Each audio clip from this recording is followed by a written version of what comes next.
out something, it gets a lot of reactions. It's your business.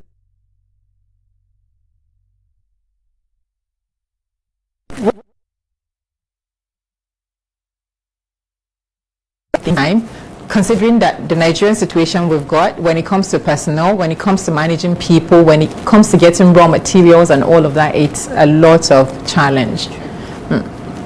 Assalamu alaikum. Wa alaikum salam. Well, for businesses, it's simple. It's just management. If you want to wear a lot of caps, then you have to be able to delegate responsibilities to the right people. So it is easy for me to be everywhere because in each company I made sure that there are people whom can take care of those responsibilities with or without you. So it's very, very simple. Getting the right people. Getting the right people. So what do you do? What strategies do you employ to get the right?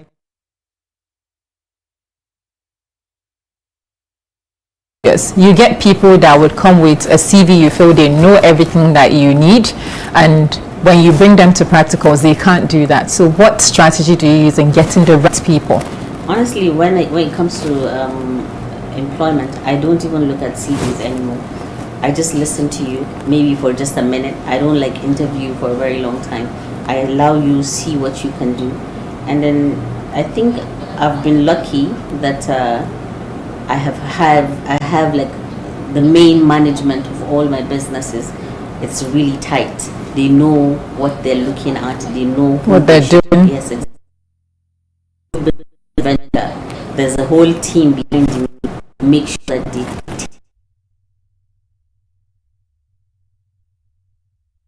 cost you. If you're to go through 5 of your businesses or 3 of you in a day, what strategy do you employ? Where do you start from when you wake up in the morning? What do you do first? I do have a schedule, so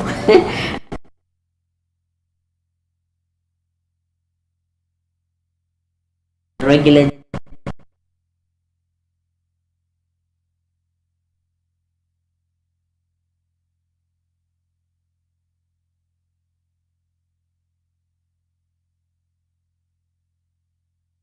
stay there for about an hour. Children right back to the restaurant doing back here virtual meetings and what have you. So because of technology, it's actually pretty easy to manage this thing.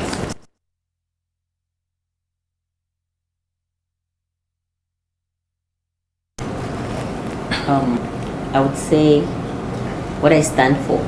I think they don't really know what I stand for, and it's a natural thing.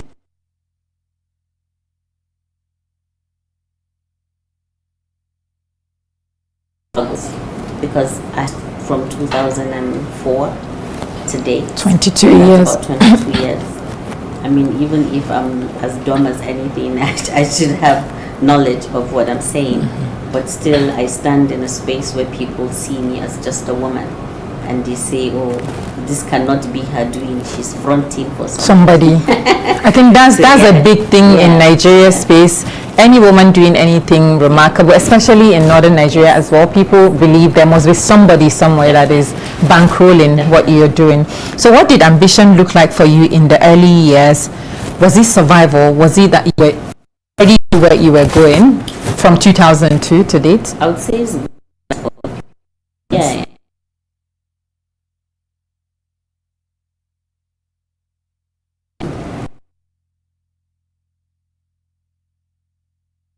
from the age of 16, already giving out of to marriage. And I refused. I went to school. What can you do more than this? And constantly it rang in my head that I can do more. So in the beginning it was vengeance. It turned into the craving of money. I wanted to be financially independent, to be able to buy respect for myself. I felt like if you're in the north, yes, if you're rich, you can be listened to. Then gradually it turned into I am now being respected. I now have small money, and what more can I do? And I wanted to give back to society. So my entire working now is to be able to earn, to give, because you can't give what you don't have. What was your defining moment? Defining moment.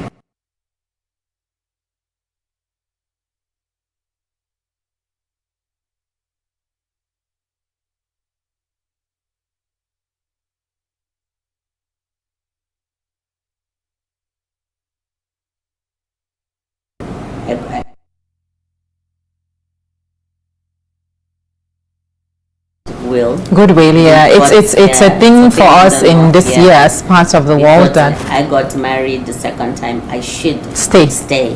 Why should I just leave? And then the society judgment and all. And I went. I had one thing remaining. I sold. I left the country. Became crazy actually, because I would say I almost went mad. I lost every single sense of belonging. Then one day I don't know, God just brought it back. I thought I was worthy of something and this thing shouldn't break me. From that day I realized I could get everything back. So I worked my life. I came back, worked again. Everybody came back, family, friends. Money came back. That's a lot. I mean, to get to that tipping point and still get back, it takes a lot of courage and resilience as well. You're involved in many sectors. At the core of it all, what is the one thing driving you? You've mentioned money, but now you said it's metamorphosed into trying to give back. Definitely. But what's one thing that keeps driving you until now? I would say it's what I stand for as a woman. I want women to look for someone as a role model. We didn't have it while growing. So I want kids in Yobe that are in government school to say, oh, Leila Ali Othman was here, and see where she is today. So I just want to be a pillar for women to look at. Wow. So in your philanthropy, I think that's an area that will be interesting. Orphanage, because orphanage is something that is laid out with different forms of lenses. People see that place as a getaway to go and dump children that they don't want. Some other people see it as, okay, I can go and get a wife cheaply from there, or I can go and get a servant or a maid from there. What drove you into orphanage specifically? Doing maybe intervention projects, etc. What drove you into orphanage?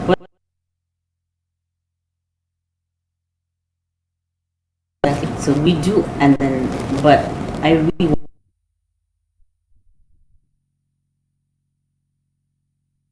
that just help from their homes. And there's so many children that cannot be helped unless they're close to you. And I think it has always been a dream for me to own an orphanage, right from, I would say, the ages of 6. I've said it to my father, my entire goal is to retire into having an orphanage. At 6 years old? Yes, in part different of the of the world. I wanted that. I think it was driven by some few things that I've seen in our society, how orphans are being treated. And I feel like if they're close to me, I give them the right education. I don't think any child from an orphanage will be cheap for you to marry. It won't be cheap for you. Of course, that's the new in thing. That's why I asked them like I would treat my own child. So there's no way. I'm trying to change the narrative of what an orphanage should look like. Yeah. Let's talk about range. You do interior and food, and your interior, I believe, from all I read, you started that journey from studying in Dubai, right? Yes. Interior business in Nigeria, especially in northern Nigeria, is kind of tilted towards bringing foreign goods all the time. Thank you, decoration. So what niche is yours, and why did you choose that? And would you be able to take us through the progress and where you are at the moment? Well, I was an interior decorator before going to Dubai. I was doing the same thing you just mentioned. Oh. Get furniture and just...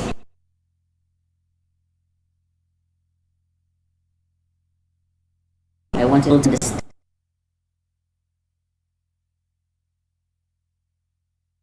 Just do it unless you learn it. So I had to travel abroad to make sure that I get the right knowledge for it, because I didn't want to be called a decorator, to be honest. I wanted that interior designer to be able to see a space, design it on paper professionally, then choose the right things to make sure I put. You don't get that knowledge by just buying furniture. So I wanted that. And at this point, I only design very few homes, and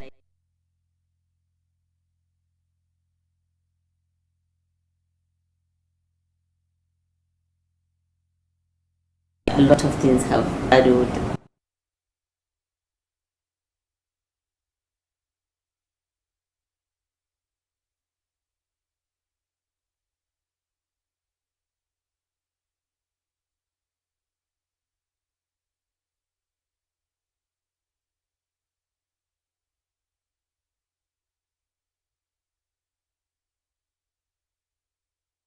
The method we use is to get that, lay it on the table, look at it properly, and see, can we bring this into life? I'm the kind of person that is always excited for new ideas or to see new ideas, but I don't just jump into new ideas. I study it. I always bring in the right people, experts on that field, study it with me, and be able to tell me whether this is something good or not.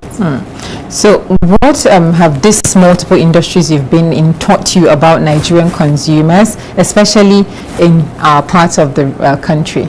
And there is market for anything and everything you put out there. It's just how you put it and how you structure it. I don't know if there's anything you can sell and you won't get a buyer, but it's how you do it.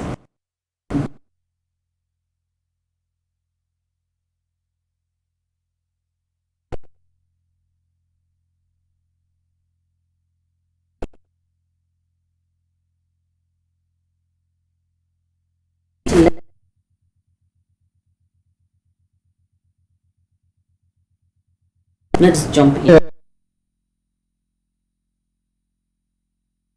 Enlighten people about you're doing food business. Everyone wants to do food business because they believe that maybe it is profitable.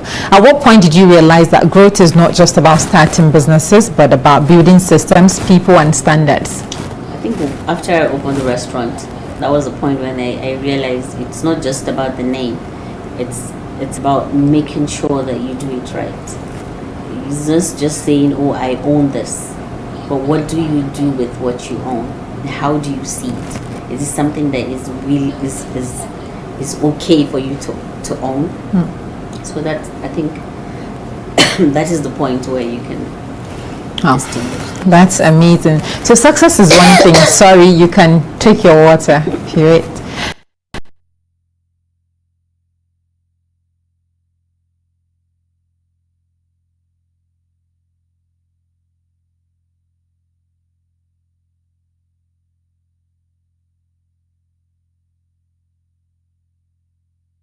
Into real as well. And that's a big business in Nigeria, especially in the Federal Capital Territory. Tell us about it.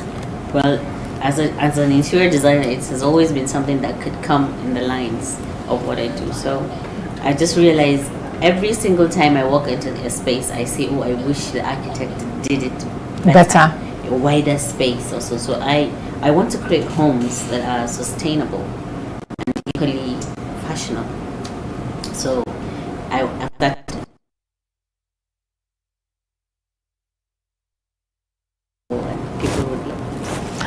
wish you all the best in that. What has been your lowest private moment in business or life that still shaped the woman you are today?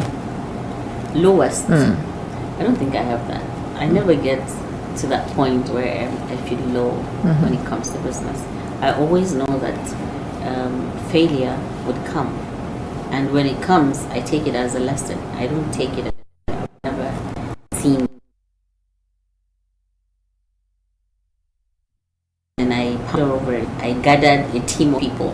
We talk about the solution and we get it. So, in what ways do you get your most incredible team members? Because I'm interested as a business owner as well. Well, there's so many right places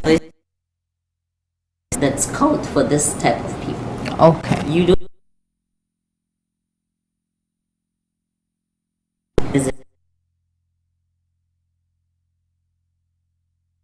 The team is a member of the whole group? Definitely. Okay. Yeah. So in seasons when people expect strength from you, who strengthens you? Strengthen. Well, for now, say, Okay. I really get strength from them. I go there.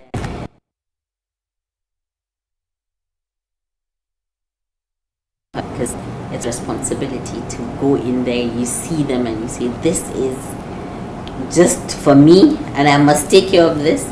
So every worry just disappears. For now, it's just the children, I assure you. That's really amazing. Let's take a quick break, and when we return, we'll end the conversation on a note of what she does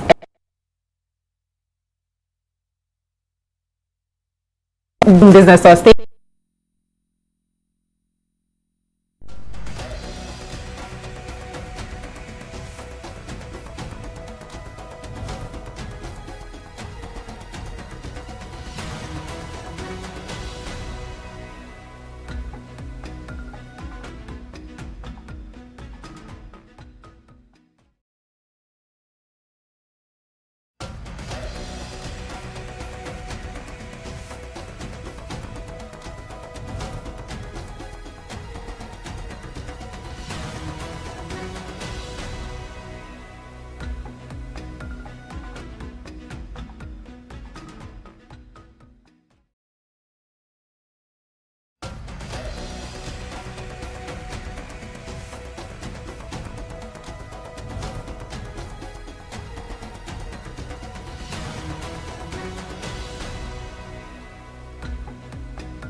He still looks 40. Yeah. And behaves 40 at the same time. So, and then I think I have peace of mind at home. I have an amazing husband who takes care of me. Mashallah. I dump all my things on him when I get home. Sometimes he just looks at me like, okay, what other new thing are we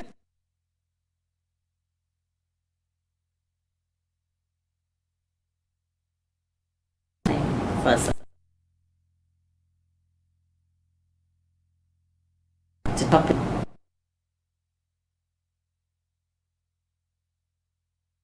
It does something to you. Yeah, it does. Yeah. Yes. And all it's me for me. Things I really enjoy. So I'm not really stressed in any way. Amazing. I would go back to that genetics because my dad is also genetically. Thank you. Let's talk about a bit of legacy, womanhood, and the future that you envision for yourself. When you think of legacy, what matters most to you? The businesses,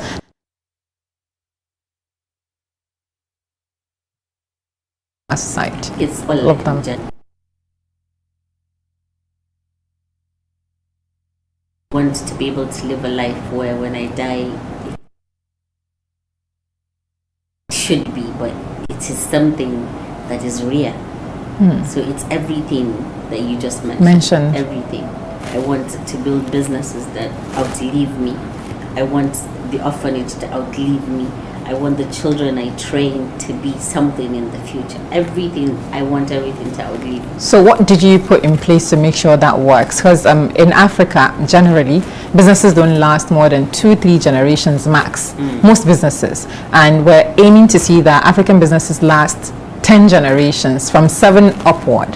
What are the strategies do you think you'll put in place to make sure that even if you're not there, all of the things that you get going will keep going on? Well, it's about grooming people and making sure that the next generation is involved in what you're doing, so that they involve the next generation, and is not involving them by to emulate and want this.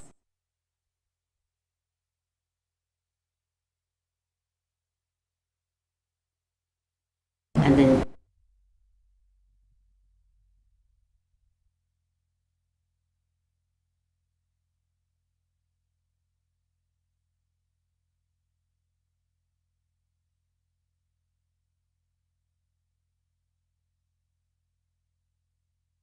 be anything. I have never seen a business and I say this is male dominated. I don't.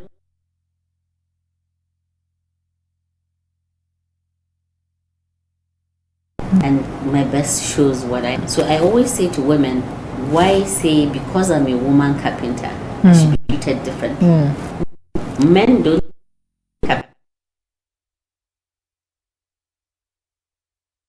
Makes women also embody that. So why take it?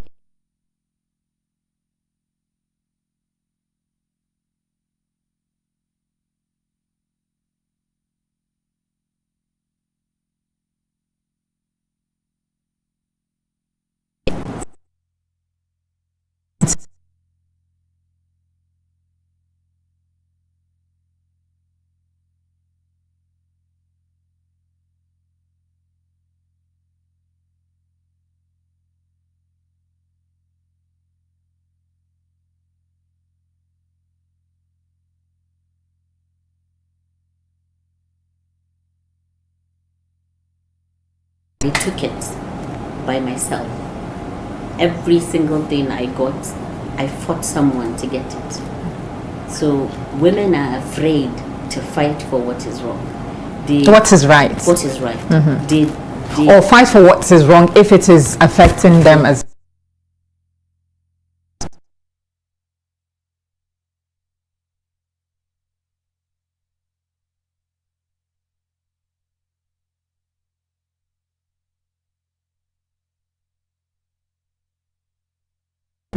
I said that when he said he wanted to marry me out, I said, no, I want to go to school. He insisted, I insisted. I got away with it.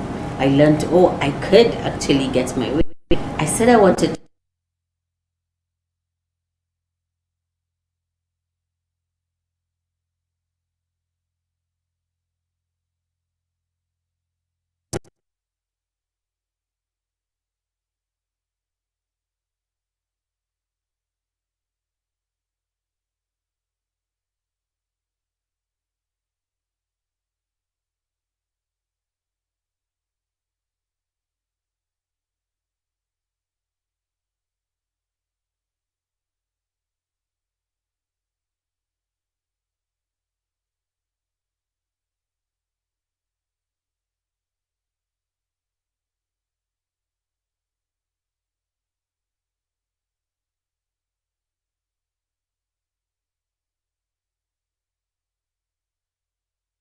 Put it.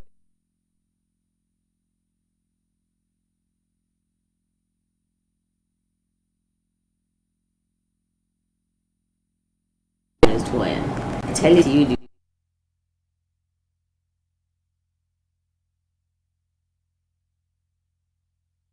position is it. I tell you,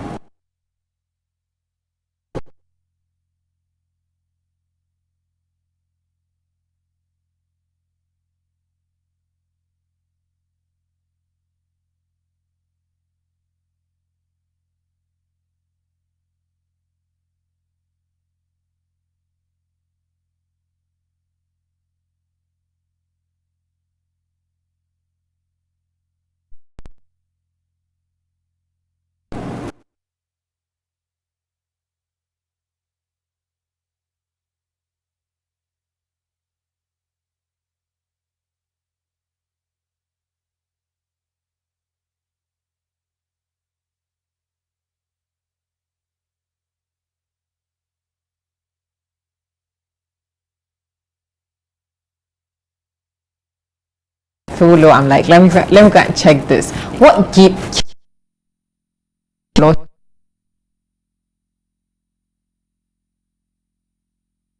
and I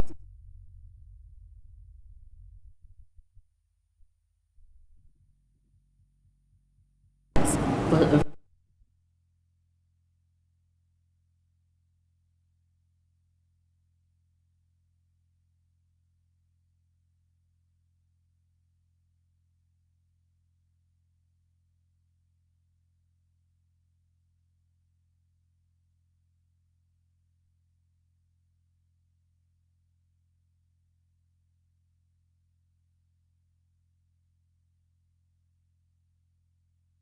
be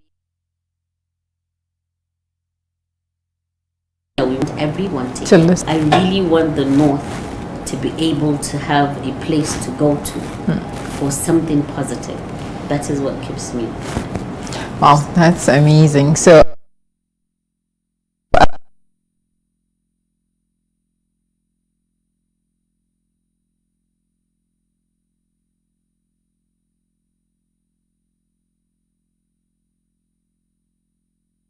what keeps you say, well, I don't think I need to react to this thing, and you just stay away from it and it just die naturally? Yeah, why should you react to your own opinion?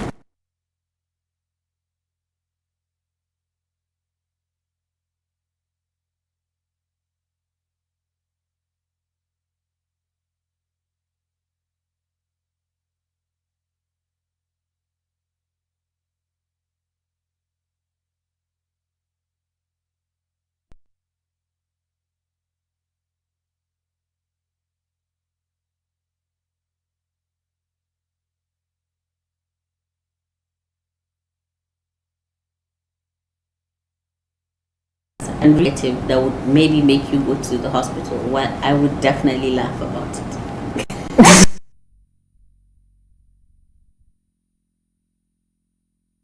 This out, I feel like what would your opinion do to my life?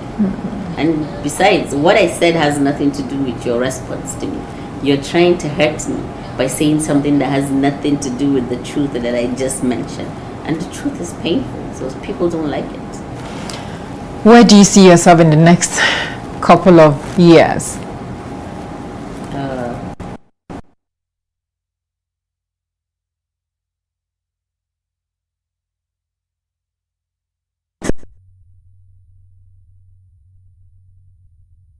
Keep pushing this, creating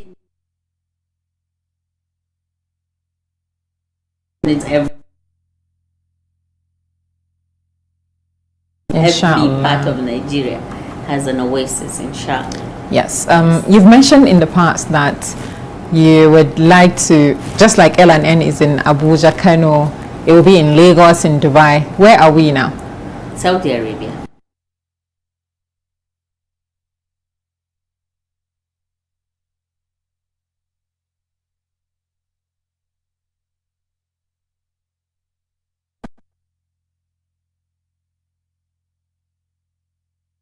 To the next generation of northern women, what will be your focus? Mindset. Yes, I would start with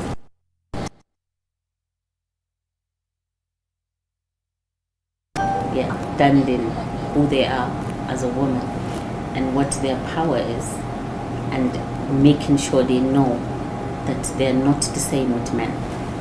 We're two different people. And both genders have their own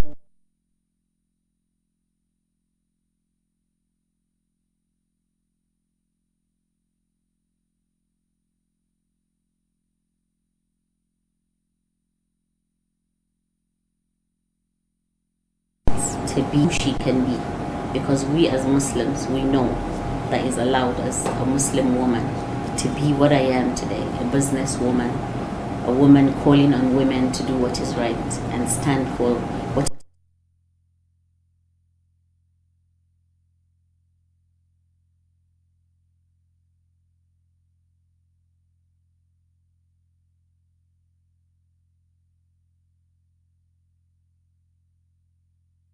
straight to it.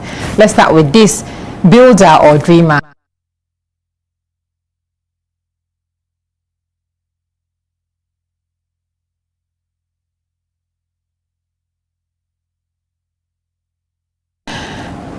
Famous.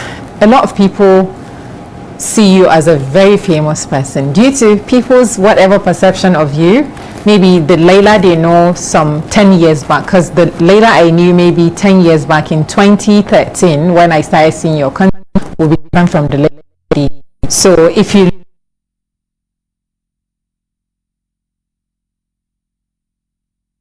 people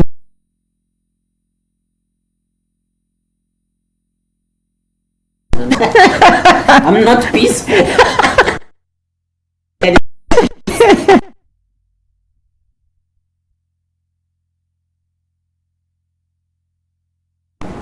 or meaning You choose money. I said money. Okay, I will money. make meaning out of that money. Money makes the world go around. Anyways, the most difficult business lesson you learned too late. Don't be too lenient. Yeah. Don't be too lenient. Yes. Okay. One thing people wrongly assume about you. That I'm very social. So you're not. I'm not. I'm the Okay. most antisocial person you would ever. You should know that. I Well, never want to be in a social gathering. It's very rare. I'm trying to put it together now. So you're antisocial. I am, Okay. actually. But you always bring the life of the party when you Yes, go when I anywhere. ever go. Yeah. But I really want to To go. Yeah. Okay. One thing success cannot do for a person. Peace of mind. It's And- not all success that gives you peace. Peace of mind. One word that describes your journey. Just one word. Integrity. Integrity. And one word that describes what people think about you.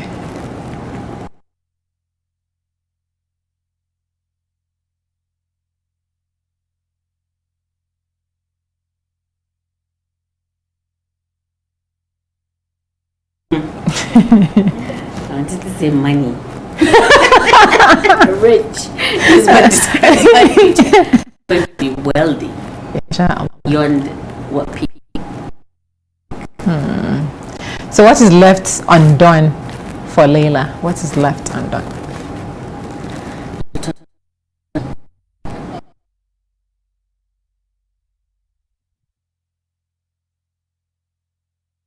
Not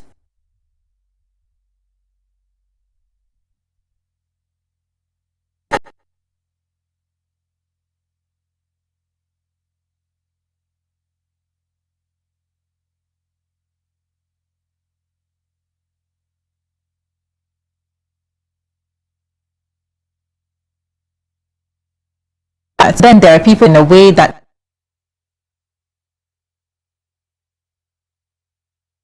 and from what I know personally as well. And today's conversation actually is an enterprise resilience, womanhood, pressure, and the quiet life built with intention. Thank you for building with intention and showing other women that they can do that. And that's what